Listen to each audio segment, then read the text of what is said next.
嗨，朋友们，今天是5%的改变。这是一本通过网络来进行心理干预的案例合集。按照作者李松蔚老师他以前的经验，就是对于来访者适当的给出一些建议，但是这一次他采取了一个比较新型的方式吧，就是回答问题之后要求对方给予反馈，不管反馈是什么，就是以结果来驱动来验证吧，验证哪一些工作是有实际性的帮助的，哪一些工作又是属于自我欣赏，但是其实对别人没有实质性帮助的，然后再将那些问题回答反馈附答编成一本书，就是这一本5%的改变。这件事情对于作者本人，包括案例中所有的参与者，可以都算作是一场实验。实验的目的是探寻真相嘛，无论结果是否符合期待，实验本身都会增进人们对事物的了解。在心理咨询界有一条近乎行业共识的准则，就是不要在咨询中提供建议。这个并不是故弄玄虚，因为大家心知肚明，来访者遇到的困境并非是别人的几句话就能解决的，而且如果是几句话几个意见指点就能够解决的问题，也不至于说去找心理咨询师解决。心理干预某种意义上来说，可以算作一种打擂台，对抗一名叫惯性的对手。而作者想要尝试的事情，就是绕过惯性的阻力，去让当事人尝试一些他没有尝试过的事情，获得一些新的经验和方法。作者向书中挑选的这些提问者，每一个人都回复了大概几百字的回答，也可以算作是进一步的提问，要求提问者进一步的进行自我探索。如果想要改变，那就先动起来，哪怕是从一点点的微不足道的变化开始。请当事人产生的变化小之又小，近乎不变，关键在于要小到什么程度。作者说，以他个人的心得来讲，就是5%，并不算起眼，几乎不解决问题，但是这反而是合适的。可能改变了5%以后，其他的也会开始跟着松动，就像滚雪球一样。这本书里面有非常多的案例，有各种各样的问题，应该很轻易的就能在其中找到与自己相似的例子，或者是自己曾经遇到的问题，那就可以参考作者给出的小小的改变方式。书中我比较喜欢的一个策略，应该也是很多人生活中会不自觉运用的一种思维方式吧，叫做防御性悲观。我愿称之为不完全摆烂式人生态度。举个例子，就是比如说疫情这种不以人的意志为转移的事情，不是说多少人喊着疫情滚出 China， 它就真的能滚出 China。疫情已经是客观存在的了，但是如何让它为自己所用，这个是可以主观控制和调整的。选择强调它带来的负面影响，某种程度上可以说是预先为自己铺好后路，一旦出现了一些问题，就可以归于外部原因，让疫情背锅。比如说我找不到工作，都怪疫情；比如说我的学习生活非常的不幸，都怪疫情。虽然其实看着很消极，但是不失为一种给自己减压松绑，让自己轻装上阵的方法。因为现实毕竟已经这样了嘛，如果自己还不放过自己，那谁来放过你？这种心态只是适用于一些把所有的责任啊，所有的负面情绪都积压在自己心里的人。适当的把压力，把一些原因推出去，一些心理疏解的办法，并不是说真的好像就因为疫情就随便摆烂，也不是说鼓励把所有的原因都归于外部，只是释放一部分的压力。还有2个我印象比较深的策略吧，一个是转移焦点，搁置主要矛盾，制造次要矛盾；一个是积极复议。转移焦点，搁置主要矛盾，制造次要矛盾。这个书里面举了一个例子是父母催生的问题，就是到了适婚年纪，面对父母催生应该怎么办？很简单的方法就是不理，因为他们既然有权利催生，那我们也有权利说对这种要求当作耳旁风。家人念着催生的咒语，反而帮你消解了一部分压力，把个人的烦恼转移给了家庭的矛盾，好像全部问题都来自他们的催。他们竖了一个靶子，盯着这个靶子，关注点就不再是如何安排未来的人生，而变成了如何应付家人。在这种策略之下，就可以理直气壮的和父母吵架，发火，吵闹之下，说不定能把这个问题更好的解决。因为很多问题的产生，并不是因为一个人的人生，一个人的生活真正出现了不可挽回的错处，无法弥补的漏洞，大部分是因为各方的意见不统一，给当事人心理造成的压力。未来的人生如何这样的靶子，其实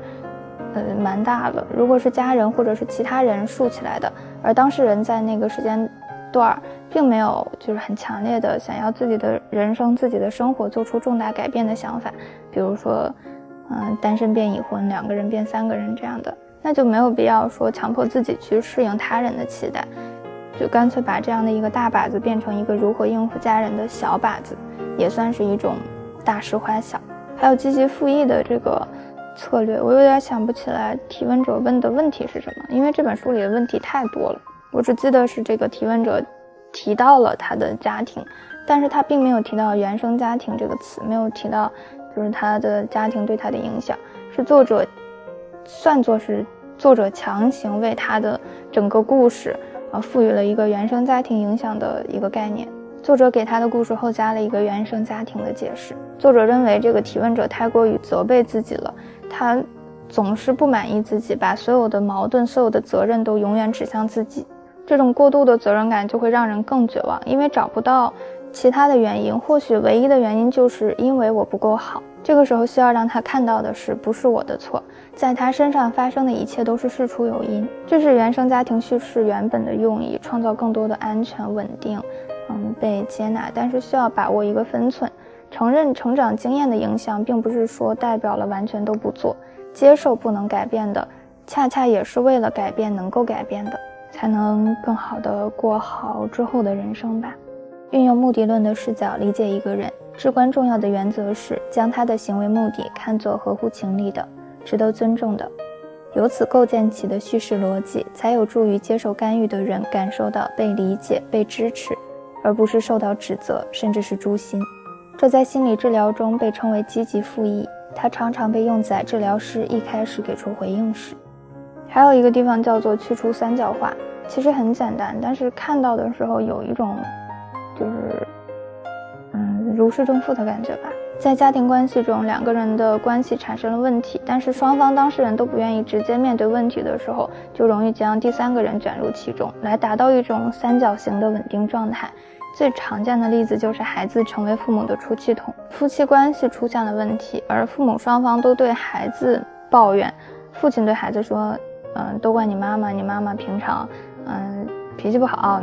什么样的。妈妈也对孩子抱怨说都怪你的父亲，都是因为你的父亲。2个人把孩子一通折腾，他们的情绪似乎是得到了一种释放，问题看上去也解决了，但其实问题一直在那里，从未被解决，只是2个人从来不去直面这个问题。这种处理问题的方式治标不治本，更不用说还给第3方带来了很多不可名状的压力。其实2个人之间的问题最推荐的就是2个人去解决，但是很多人并不会。还有一个案例里，这个女儿说的一段话我很喜欢，也是关于家庭的。她讲关于她的母亲，她的母亲是一个有点神经质的人，她母亲很伟大，但是上了年纪之后过于标榜自己的伟大，而且人也有一些专横，有一些跋扈。她说，我在你眼里或许蠢笨，但我作为一个小孩已经用了最大的力量去哄你开心。我记得你半夜哭，我记得你晚回家，我记得你受伤住院，我都记得。我只是觉得无以为报，这一切太沉重了，我还没有过好自己的人生，更不知道怎么帮你负担人生。没有人有义务替他人负担人生，哪怕是父母子女的关系。就这本书而言，或许也不只是这本书中，大多数的痛苦都可以概括为2句话：我不希望自己这样，但我确实就是这样的；我希望像别人一样，但我又做不到那样。或许就像《山月记》中所说的一样，我深怕自己并非美玉，故而不肯加以刻苦琢磨，却又半信自己是块美玉，故而不肯庸庸碌碌与瓦砾为伍。所谓的野兽，其实就是个人的性情而已。其实改变的话很难，改变自己的性格，改变自己的处事方式什么的更难，但是一点点的改变，在改变的路上走一小小步并不难。那个剪视频的时候发现了一点问题，就是我的视频一向不都是很主观嘛，但是这一期好像太主观了，因为这本书它讲的概念就是这个5%的改变。我虽然是讲了这个5%的改变的概念和意义，但是我好像一直就是在说了10分钟都在说我比较感兴趣的一些小的一些策略，但是我没有讲这个整篇出现的最多的，它的主要讲述的这个方法，就是想要改变，首先是要先动起来，只有动起来才有可能性，有了可能性才会有接下来的，无论是变化也好，还是各种各样的事情，首先是要动起来。我一直都没有举一个就是关于这个5%的改变的案例，比如说有一个女孩，她睡前会暴饮暴食，她睡前吃很多东西的原因，一个是因为她的妈妈会逼着她，应该是吃一些比较有营养的东西吧，然后她就白天不想吃，她就堆到晚上一起吃，晚上吃妈妈安排的这些东西，她可能又有一点类似于不甘心，她又自己很想吃一些东西，所以她晚上就会吃的很多，又会焦虑，又会担心体重的问题，他就想问作者有没有什么解决办法。作者李松蔚老师给他提出的建议就只是说，他每天晚上该吃什么还是吃什么，只是白天的时候拿出一点点时间写一个纸条，上面列上哪一些是妈妈让他吃的，哪一些是他自己想要吃的，第二天晚上就按照单子上列的食物去吃。他前几天的时候，其实如果是刻意的去想晚上要吃什么，反倒不知道要吃什么，所以他买了果冻。好像第3、4天的时候，他也是不知道该写什么，不知道就想不起来。他晚上喝了粥，反倒没有吃很多东西。等到越往后，他越意识到，其实他晚上并不是真的需要这些食物，其实就是一个非常小的一个点，让他写一张单子，但是见效却出奇的快。因为这一本书都是5%的改变嘛，就是全都是这样一点一点，就是一小步改变的这样的例子。我还记得有一个女孩，她是没有工作，她需要写出一份简历，然后去投简历找工作，但是她一直拖延着没有去写这份简历。作者给她的建议就是，你不必强迫自己多长的时间一定要拿出一份完整的简历，你每天可以给自己1个小时的时间，就坐在那写简历。你可以就是随便写，想写什么写什么，写完了之后把它删掉，但是这1个小时一定要确保自己是坐在电脑前写简历的。女孩就定了闹钟，每天拿出1个小时坐在电脑前写简历。第一天确实是就做得很随便，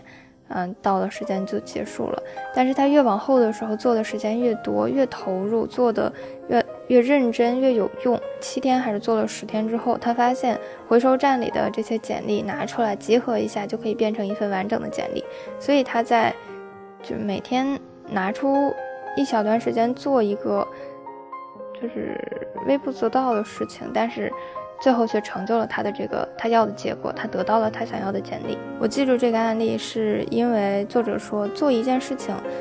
不必说要求一定要马上有一个实质性的一个结果，甚至说对于工作的恐惧也不必是完全克服了对工作的恐惧才去做工作，甚至你可以带着恐惧这样的情绪就是去做这件事情。